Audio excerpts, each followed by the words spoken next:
안녕하세요. 코인우먼입니다. 최근 국제경제포럼이 진행이 되었는데요.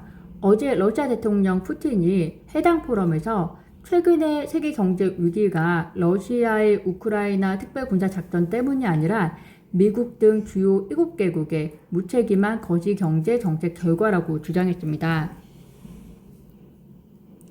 그러면서 최근 2년 동안 미국의 통화량은 38%, EU의 통화량은 20% 증대했다면서 서방은 진공청소기처럼 빈국의 상품들을 빨아들였다라고 비판을 했는데요.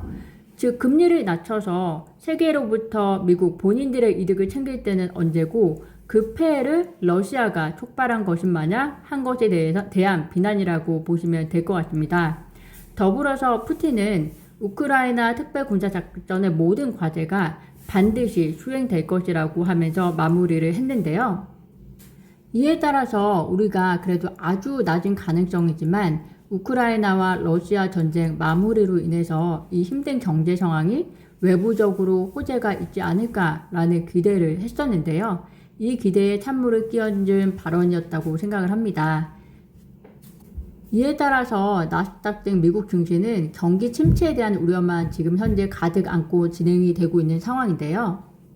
제가 결코 푸틴을 편드는 것은 아니지만 이번 6월 FOMC에서 나왔던 이야기를 들어보시면 세계 경제 위기를 계속해서 전쟁과 같은 외부 탓으로 돌리고 있는 것은 어느 정도 어폐가 있다라고 생각을 합니다. 차트에서 보여주는 것처럼 인플레이션이라는 것이 하루아침에 오는 것이 아니고 보시는 것처럼 2021년 이후로 미국의 소비자 물가 지수는 계속해서 가파르게 상승하고 있는데요. 이 사실을 미국은 너무나도 잘 알고 있었을 것이라고 생각이 듭니다. 그런데 이제서야 6월 FOMC에서 경제 성장이 둔화가 되더라도 인플레이션을 무조건 잡을 것이다 라고 이야기를 하고 있는데요. 아무리 그렇다고 하더라도 앞으로 우려가 되는 1, 2년의 경기 침체에 대한 미국의 큰 대응책은 무엇일지 참 궁금한 시점입니다. 여러분들께서는 인플레이션과 우리가 모두 우려하고 있는 경기 침체에 대해서 미국에 보이지 않는 큰 그림은 무엇이라고 생각하시나요?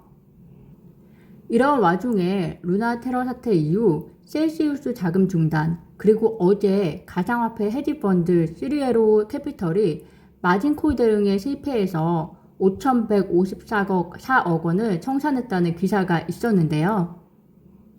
마진콜이란 선물 거래를 계약할 때 담보로 제시한 것이 선물 가격 하락으로 거래 개시 수준 이하로 하락하게 되면 추가 자금을 유치해서 담보액을 유지해야 되는데 이를 할 수 있는 능력이 없으면 담보액에 대해서 청산 과정을 거치는 것이라고 생각하시면 될 것 같습니다. 어쨌든 시리에로 캐피털이란 곳이 담보액 유지 능력이 없어서 결국 청산 과정을 거쳤다는 이야기인데요. 이런 연속적인 암호화폐 악재 속에서 어떻게 보면 이런 이슈를 더더욱 발판 삼아서 CFTC와 SEC의 암호화폐 규제를 두고 주도권 다툼이 진행이 되고 있는데요. 14일에 열린 탭 포럼에 참석한 CFTC의 의원 존슨 위원이 권한을 어떤 기관이 가져가야 하느냐의 질문에 대해서 CFTC가 SEC보다 규모가 작기 때문에 더 효과적으로 대응할 수 있을 것이라고 답하면서 CFTC 권한에 대한 결연한 의지를 보여주었습니다. 현재 증시와의 동조화 상황 속에서 비트코인이나 다른 주요한 알트코인에 비해서 리플은 현재 동조화 현상이 덜한데요. 이는 기사에서 보시는 것처럼 결국 SEC 소송에 대한 기대가 하방 압력에 대해서 계속해서 저항하고자 하는 모습으로 보입니다. 조만간 힘만 임의 내용이 공개될 수밖에 없거나 혹은 합의가 이루어질 것이라고 이야기들 하고 있는데요. 그때를 위해서 조금만 여유를 가지고 편안한 주말이 되셨으면 좋겠습니다. 감사합니다. 코인우먼이었습니다. 구독과 좋아요 꼭 부탁드립니다.